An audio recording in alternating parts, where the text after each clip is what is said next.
Tiempo de otra mesa de investigación Contralínea sin censura, con un tema delicadísimo, complicado, sobre todo por lo que hemos visto y escuchado en los últimos días. Pero para hablar de este tema, le doy la bienvenida a nuestros estudios al querido y respetado Sósimo Camacho, corresponsal de la revista Contralínea. Mi querido Sósimo, gracias por acompañarnos y gracias por entrarle a este tema que está complicadito. Al contrario, muchas gracias, Vicente, a ti, al equipo de producción y a la audiencia. Gracias por estar con nosotros. Sí, es un tema muy complejo.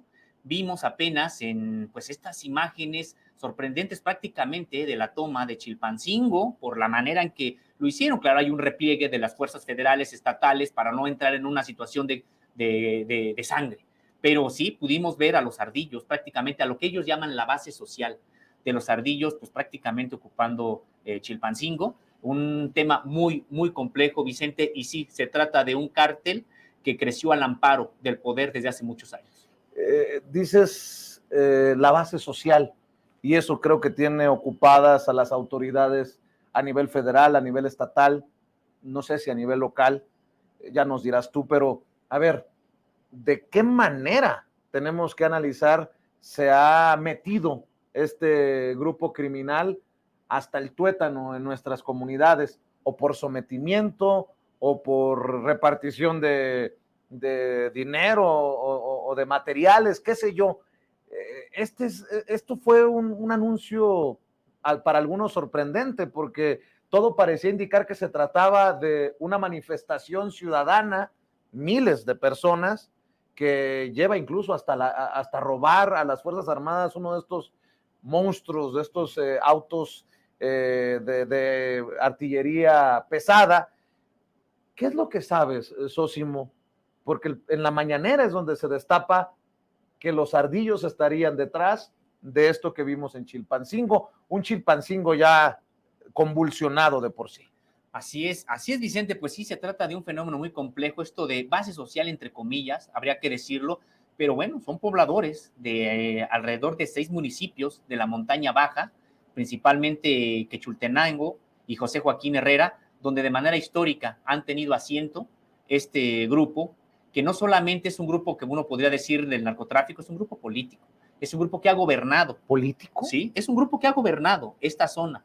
Hay que recordar que precisamente este líder hoy actual se llama Celso Ortega Jiménez, tiene como hermano a Bernardo Ortega Jiménez, un abogado que todavía la legislatura pasada en el Congreso de allá de Guerrero, pues este Bernardo, este hermano del líder de los Ardillo, era el coordinador de la bancada del PRD ahí.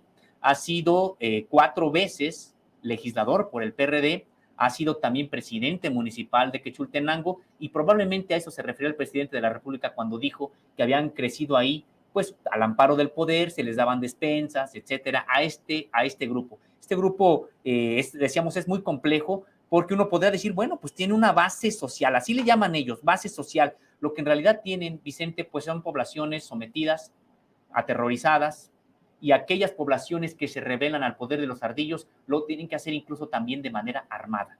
Nosotros hemos estado ahí con las comunidades que expulsaron a los ardillos de ahí, de su territorio, y entonces pues han tenido que armarse, instalar trincheras en las entradas de los pueblos, porque saben que constantemente están recibiendo ataques de los ardillos que quieren recuperar esos pueblos. Es una situación muy complicada, Vicente, porque cuando nosotros fuimos, había 30 muertos solamente en ese año, fuimos a finales de 2019, y en el último medio año había habido 30 muertos por emboscadas, precisamente por eso fuimos.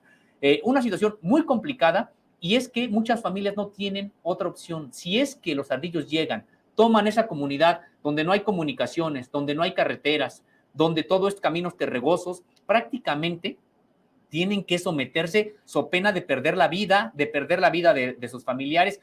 Muchos lo que tienen que hacer es desterrarse. Entonces, muchos de los que vimos, pues son incluso personas que son obligadas a manifestarse, a apoyar a estos grupos bajo distintas, a veces encubriendo distintas demandas.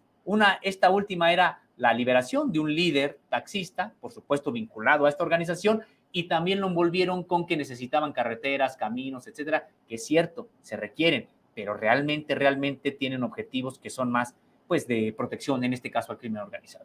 Mucho se puede criticar.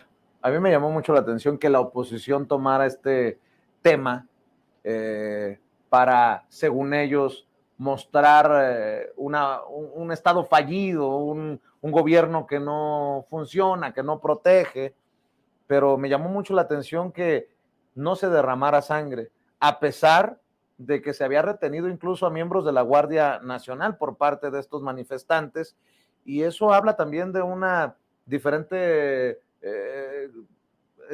concepto, una diferente forma de, pues, enfrentarse de alguna manera a estas situaciones, entendiendo que estaba este grupo criminal, como se informó por parte de Rosa Isela Rodríguez, secretaria de Seguridad y Protección Ciudadana, y el propio presidente en la mañanera hace unos días, socio.